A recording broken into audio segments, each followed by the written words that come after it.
আসসালামু আলাইকুম। আমি এমজি নূর আলম আরমান, পেশায় একজন আইটিপি। বাংলাদেশে অতি সম্প্রতি বাংলাদেশ ইনভেস্টমেন্ট সামিট 2025 সংগঠিত হয়েছে। অনেক ফরেন কোম্পানি বাংলাদেশে ব্যবসা করার জন্য ইনভেস্টমেন্ট এগ্রিমেন্ট এমওইউ করে গেছে। অনেকে কমিটমেন্ট করেছে তারা ভবিষ্যতে ইনভেস্টমেন্ট করতে প্রস্তুত।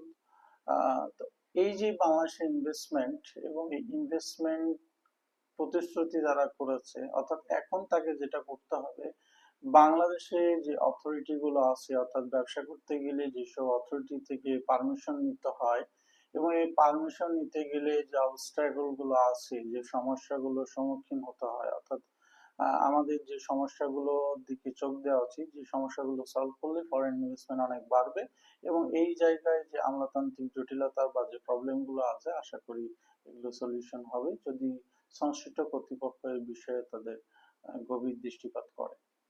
দেখুন, একটা ম্যানুফ্যাকচারিং কোম্পানি যখন বাংলাদেশে কোনো কোম্পানি খুলতে চায় অর্থাৎ ইন্ডাস্ট্রিয়াল করতে চায়, তাকে অবশ্যই ল্যান্ডের প্রয়োজন হবে, অর্থাৎ বাংলাদেশ গভর্নমেন্টকে তাকে ল্যান্ড দিতে হবে। এই ল্যান্ডের ক্ষেত্রেই আমরা অনেক সময় অতিবাহিত করে ফেলি।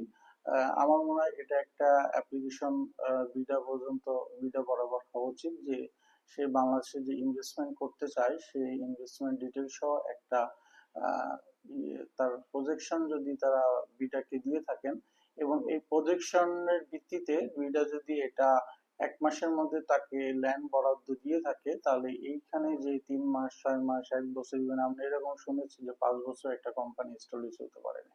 কারণ তারা যে জায়গাটা কিনবে, ম্যাক্সিমাম আমরা ইকোনমিক জীবন যদি হয়ে থাকে গভর্নমেন্ট প্রপার্টি, তো গভর্নমেন্ট প্রপার্টি তো গভর্নমেন্টের অধীনে থাকবে, তাহলে এখান থেকে একজন ব্যক্তিকে ইজারা হিসেবে, লিজ হিসেবে অ্যাসেট দিতে এত সময় কেন লাগবে?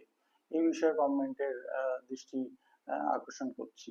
এরপরে যে প্রসেস গুলো শুরু হয়, অর্থাৎ প্রথমে আপনাকে আরডিসি থেকে রেজিস্ট্রেশন নিতে হবে।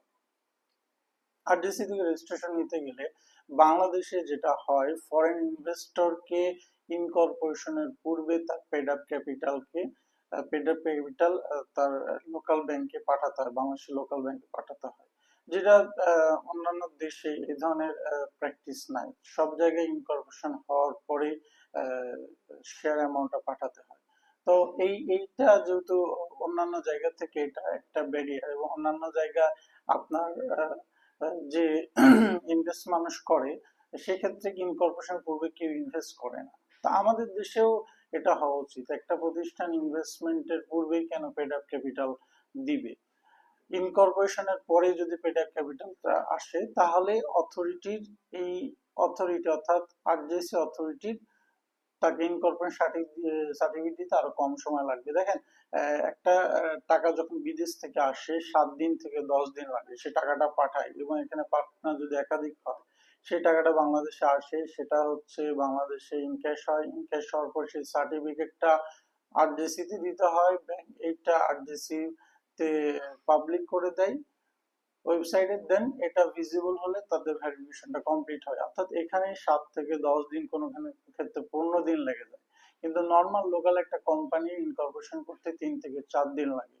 অর্থাৎ এখানে আমার প্রায় 10 দিন একটা বেশি সময় লাগছে। ট্রেড লাইসেন্সের ক্ষেত্রেও অন্যান্য কোম্পানি থেকে ফরেন কোম্পানি করতে গেলে সাম্প্রতিক সময়ে বেশি সময় লাগে। এবং বিডা থেকে যখন পারমিশন নেওয়া হয়, অর্থাৎ যারা এই এই এই শেয়ার হোল্ডার আছেন তাদের ওয়ার্ক পারমিট, সেক্ষেত্রেও 15-20 দিন সময় লেগে যায়, কোনো কোনো ক্ষেত্রে 1 মাসও লেগে যায়। তো এরপরে আপনার টিন বিন, আপনি যদি এক্সপোর্ট করেন সেক্ষেত্রে ডিসিসিআই, ঢাকার মধ্যে হলে ডিসিসিআই অর্থাৎ ঢাকা চেম্বার অফ কমার্স থেকে পারমিশন নিতে হবে, বা যে যে ধরনের ব্যবসা করে সেই ধরনের যে অথরিটি আছে সেখান থেকে পারমিশন নিতে হবে। অলমোস্ট একটা ফরেন কোম্পানি কে বাংলাদেশে ব্যবসা করতে হলে টিন বিন সবকিছু মিলে নর্মাল 40 থেকে 45 দিন সময় লেগে যায়, অর্থাৎ আপনার ল্যান্ডের ইস্যুটা বাদ দিয়ে। অর্থাৎ যখন আপনি আরজেসি, বিডা, টিন বিন, আইএফসি, ইআরসি এগুলো করবেন, এসব ক্ষেত্রেই 40 থেকে 45 দিন মিনিমাম সময় লাগে। ইভেন অনেক কোম্পানি যারা ইন্ডাস্ট্রি করে তাদের ফায়ার লাইসেন্স, পরিবেশ লাইসেন্স এইসব করতে গেলে এখানে অনেক সময় লেগে যায়, কোনো কোনো ক্ষেত্রে 10টা 15টা লাইসেন্স লাগে।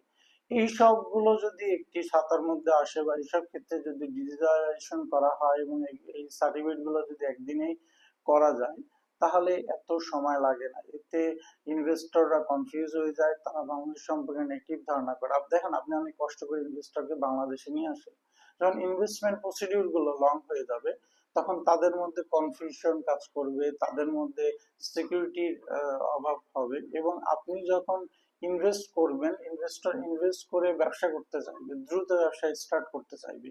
এখানে যখন 2 মাস 3 মাস 6 মাস যাবে তখন তার প্রিলিমিনারি এক্সপেন্সটা অনেক বেশি বেড়ে যাবে।